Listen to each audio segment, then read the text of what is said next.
Welcome to Geek on Film with your host, Robbie Holmes.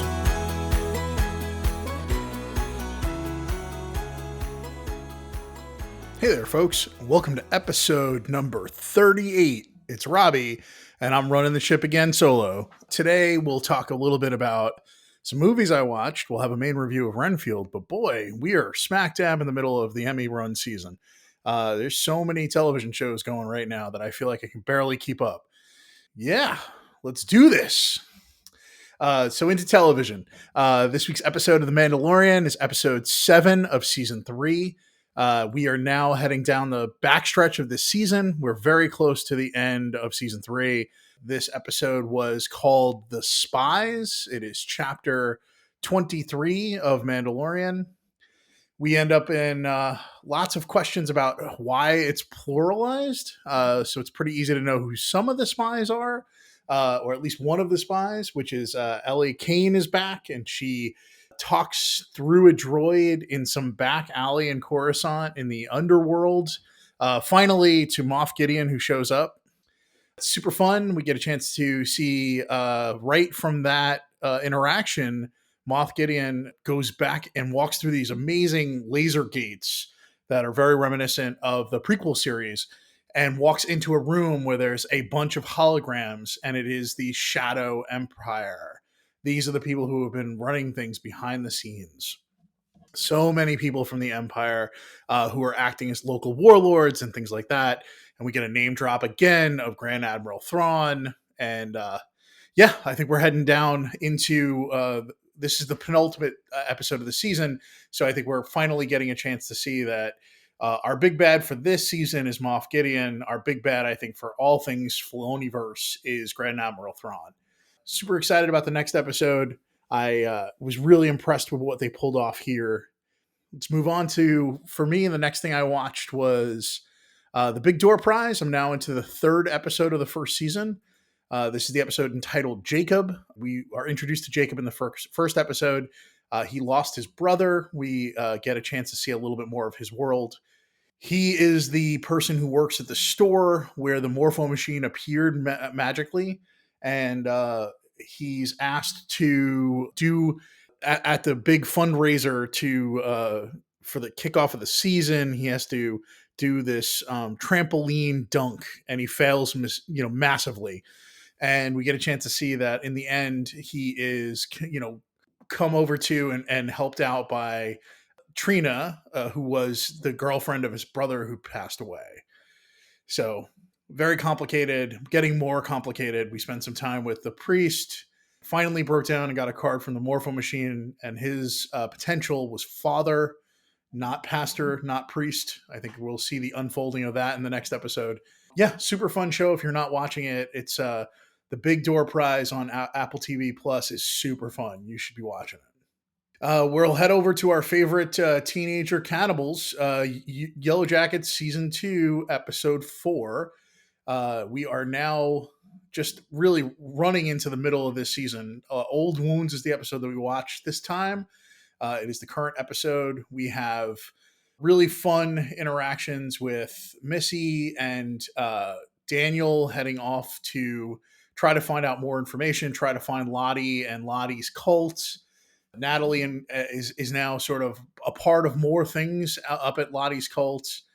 Taisha, really in modern day, borrowing the car of one of her employees and drives until she, we see her wake up in the car out of gas somewhere heading across the U.S. And she eventually finds her way to what we find out is Van. We knew that Lauren Ambrose was already cast, but it's super exciting to see her walk into this video store and have Van slowly recognize that this is Taisha. So they obviously haven't seen each other in a while. This is the episode that really connects more closely to Lost. I was a person who watched a little bit of Lost. They've been alluding to lots of things. That's sort of the comp that people bring up pretty frequently about Yellow Jackets.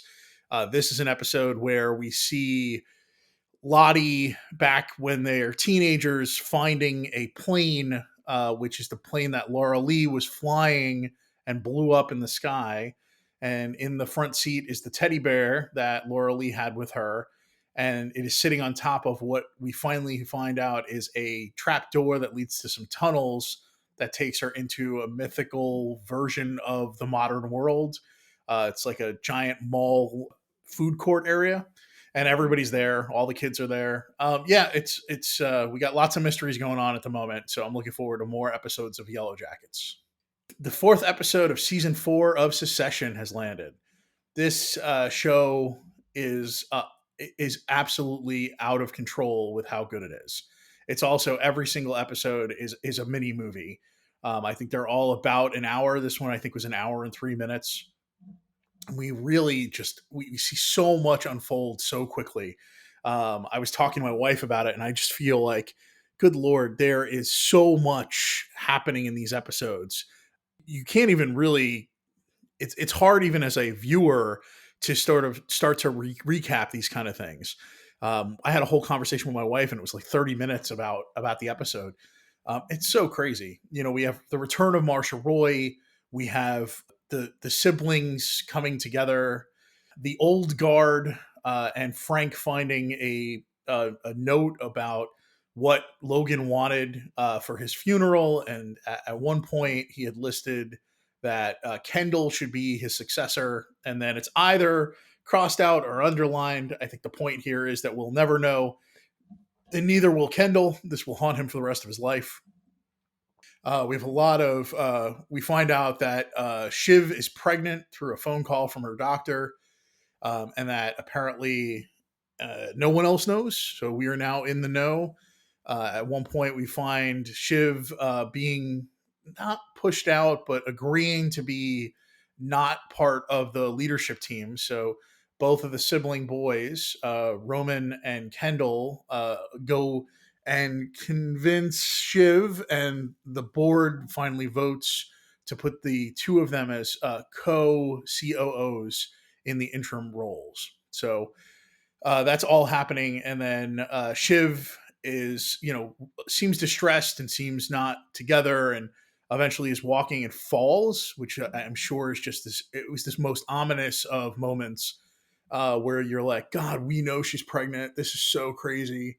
The writing of the show is unbelievable, and the way it's shot, everybody gets a chance to be a part of all these amazing scenes. I listened to an interview with Arian Moayed, who plays Stewie, and he talked about the fact that it's basically just like a one-act play being shot all the time. He ends up helping Shiv's character up, and he wasn't even supposed to be in the scene. He was just in the hallway. It's just how things unfold. So really an amazing episode. Again, no big surprises here. Secession's great, and it continues to be great. So do yourself a favor. If you haven't caught up to this point, definitely go watch this show. Hopefully you can be there with us for the finale, because I feel like this is just one of those shows that's going to be talked about for a very long time. Just a last note, I have been really chugging along in the Star Wars Clone Wars television show. I cannot believe how good the show is, how much it adds to the mythology.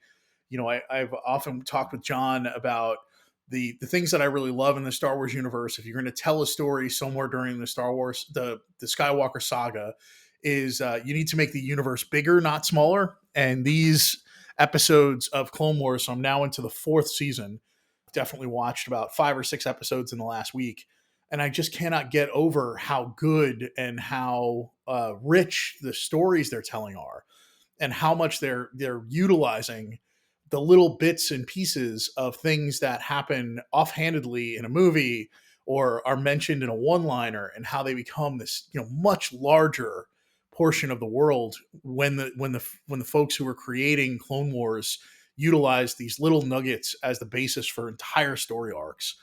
The one I just watched that really blew me away was, I think it was season 4, episode 3, which had to do with the Moncari and their battle on their planet for against the separatists.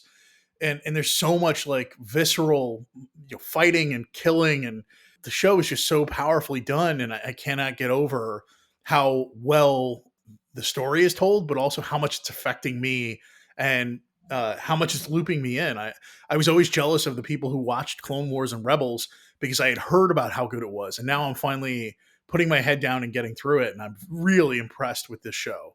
If you are someone who cares about Star Wars and cares at all about the main storyline, boy, I suggest jumping into the Clone Wars. I think the first two seasons of Clone Wars are pretty slow moving and didn't add a ton. It introduces the Mandalorians a little bit, and but there's a lot going on, and then by the third season, you really end up in this, really expansive Star Wars canon.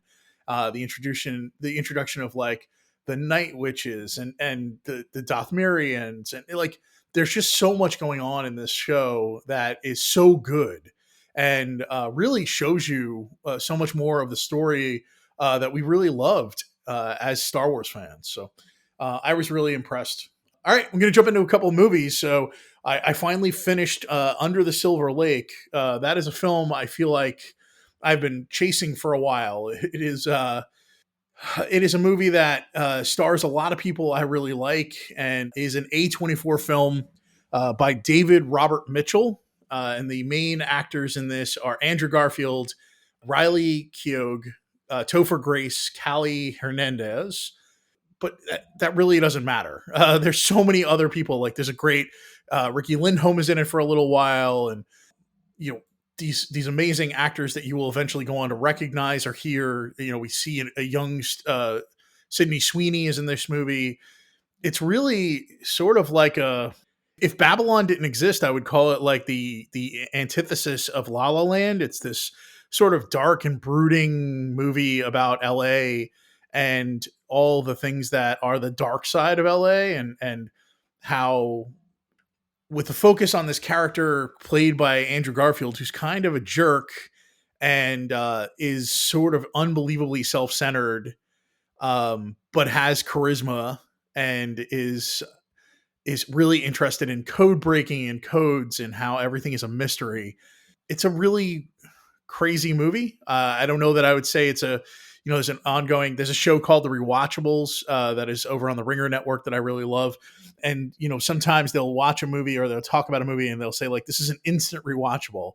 I feel like Under the Silver Lake is a film that I'm really glad I've seen, and I'm still not sure how I feel about it. I just watched it on Saturday, but I do think it is going to stick with me for a while. I'm not sure if it'll ever become a rewatchable, but I'm really glad I saw it.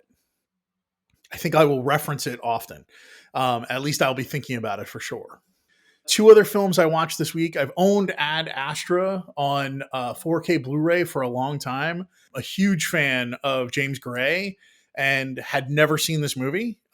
Even though my Letterboxd had shown that I had, there's no way I've seen this movie because I would have remembered it. There's so much going on in this movie. There's so many memorable moments, and we get a chance to see sort of Brad Pitt really at the center of a movie where he is this sort of calm, cool, and collected blue collar space worker / astronaut. And he's so good in this movie. He's charming. He's good looking. No surprises. But in the end, I was really impressed with how they utilized and weaponized who Brad Pitt is and how people react to him. What was really smart about it is that his father was also somebody who worked in the space,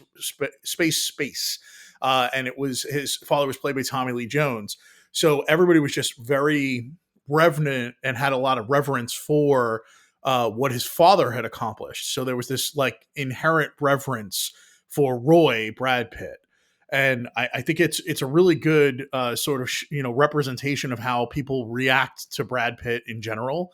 And they found a way to utilize and weaponize Brad Pitt's charm and charisma without it feeling like we're doing this because he's Brad Pitt. There's a couple of actors who are really kind of wasted in this movie. I think Ruth Negga is wasted. I think Donald Sutherland is wasted. But I really feel like this is a movie I'm going to spend a lot of time thinking about.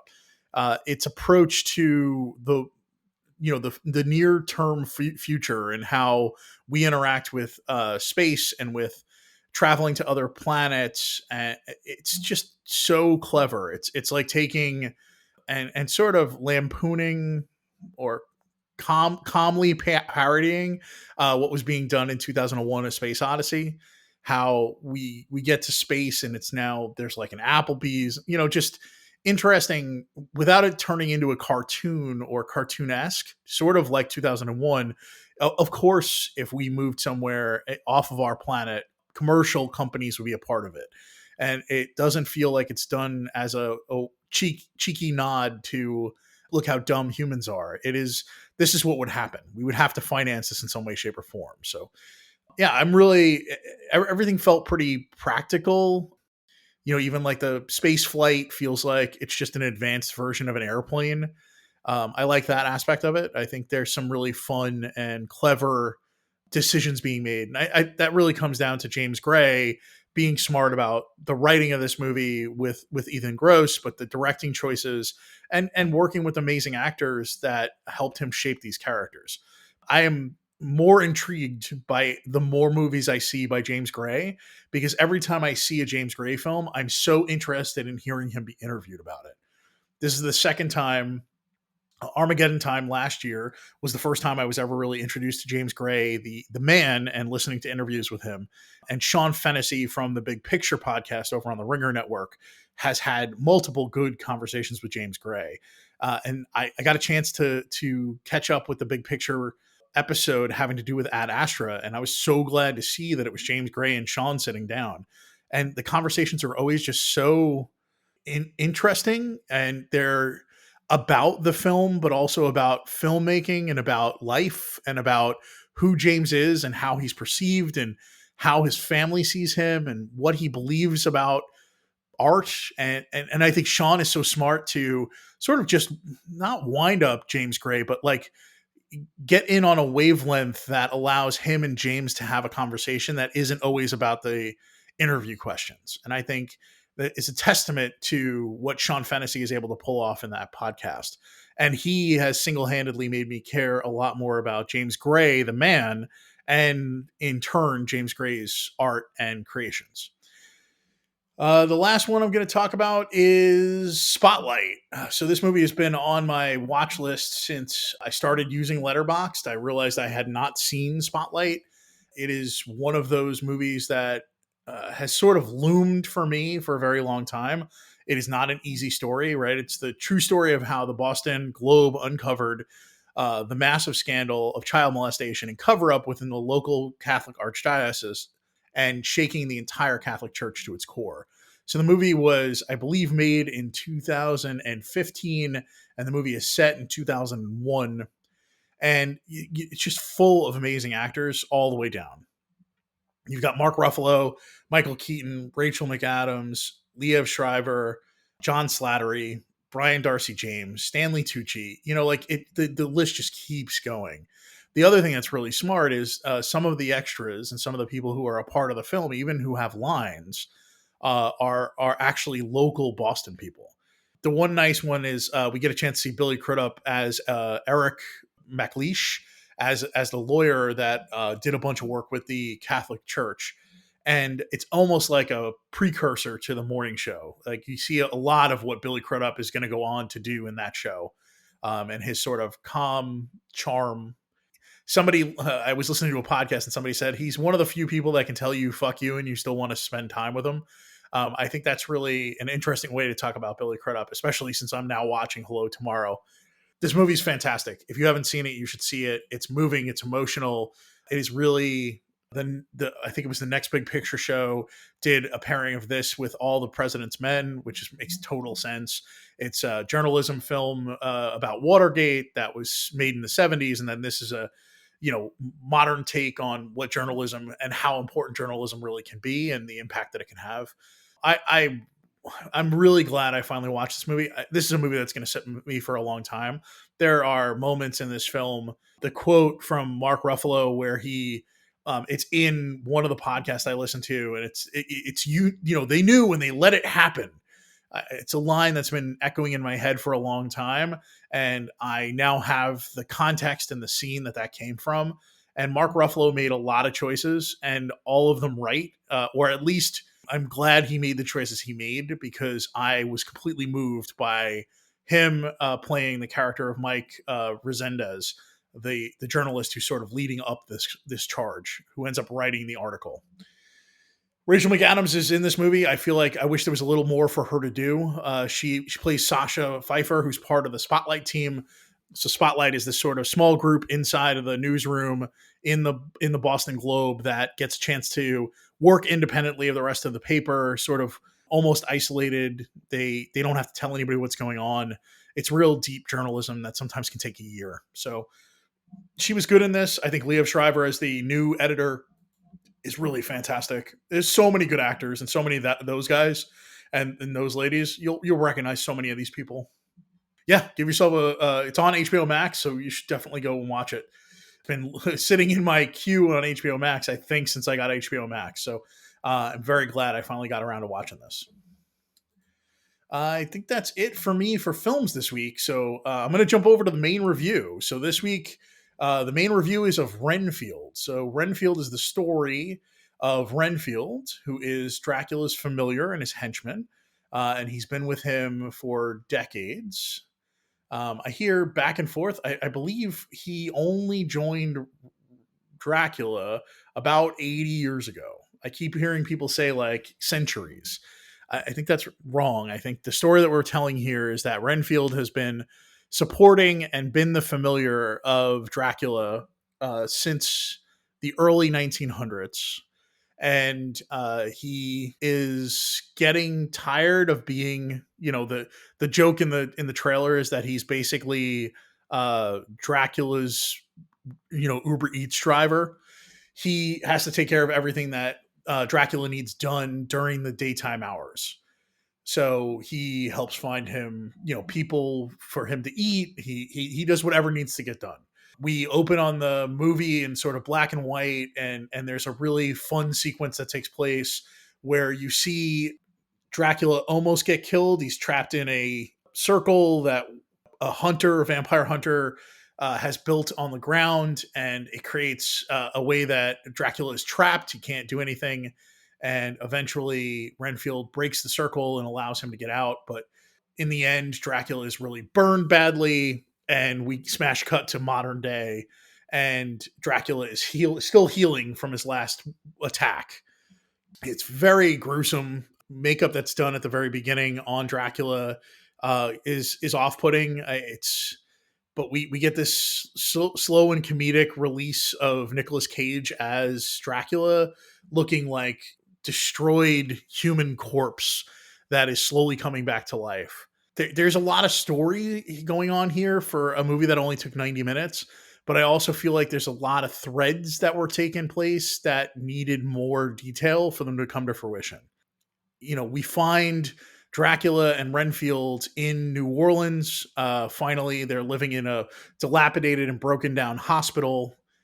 There's some really great production design here because the throne for Dracula is decorated with like blood bags, like from a hospital, and it's all backlit in red, and it's really beautiful, but not.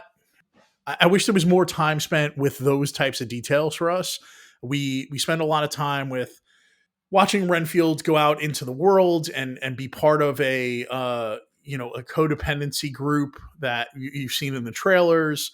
He ends up going to a place called Muertos, where there's a family that is the Lobo family, that is the mobster family that mostly rules things in New Orleans. They have control over the cops. And we meet Awkwafina, who plays Rebecca, who is a cop whose father was killed by the Lobos family. Her sister is played by Camille Chen, and her name is Kate. She's an FBI agent who works down the hall, apparently in the police department. Down the hall is an FBI agency department. We get to the point where we see Renfield save Awkwafina's character's life, Rebecca, by utilizing his powers, eating a bug, and becoming sort of a mini Dracula. Yeah, it's exhausting is the way I would put it. The first half of this movie is really slow moving, doing a lot of table setting and introducing a lot of storylines.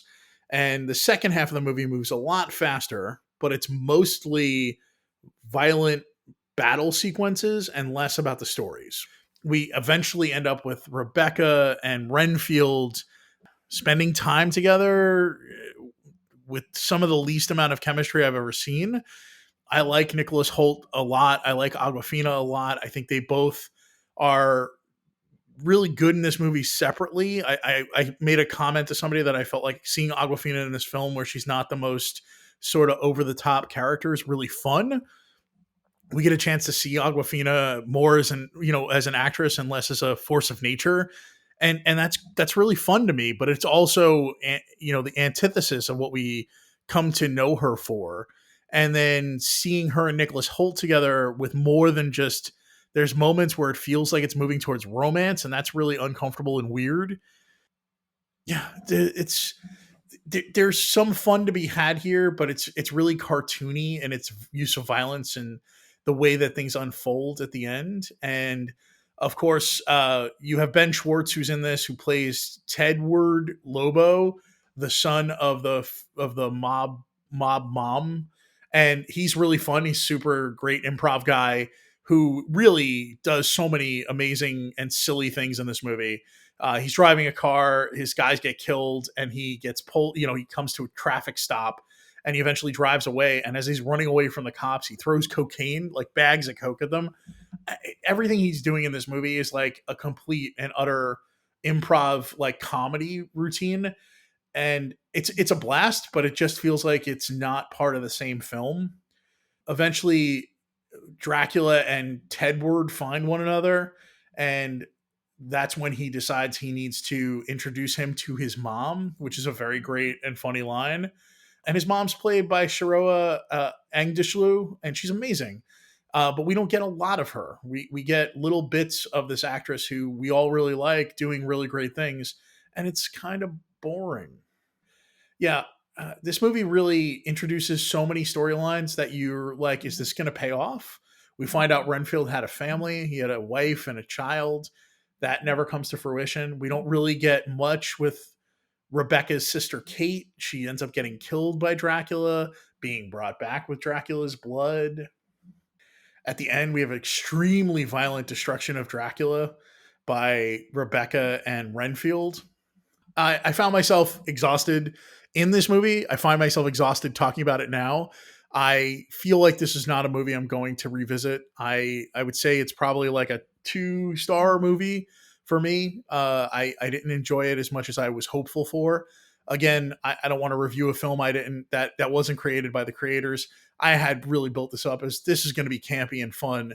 And the moments where Nicholas and Nicholas are on screen together, when it's Nicholas Holt and Nicholas Cage, they are fun. And I feel like they did a really good job of writing those sequences.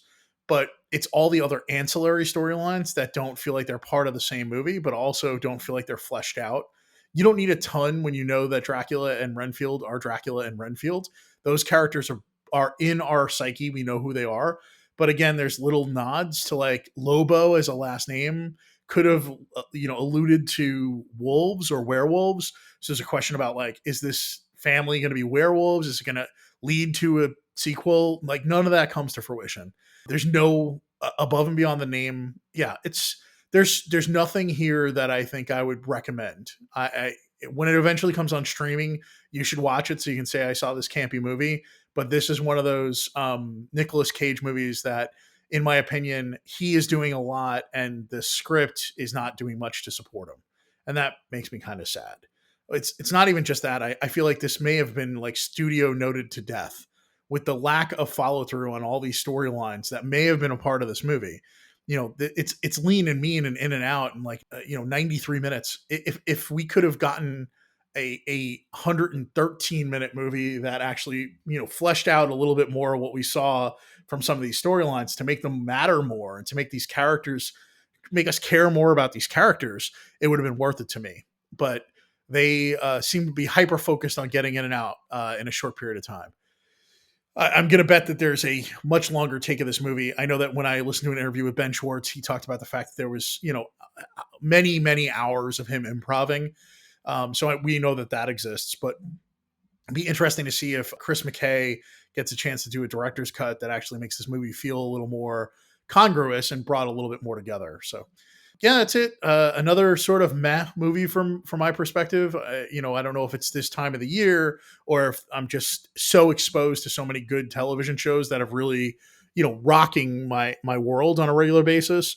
But this movie is definitely not one that I feel like you need to run out and see. I expect it's going to be on streaming pretty quickly, and I think you would do just fine to wait until then.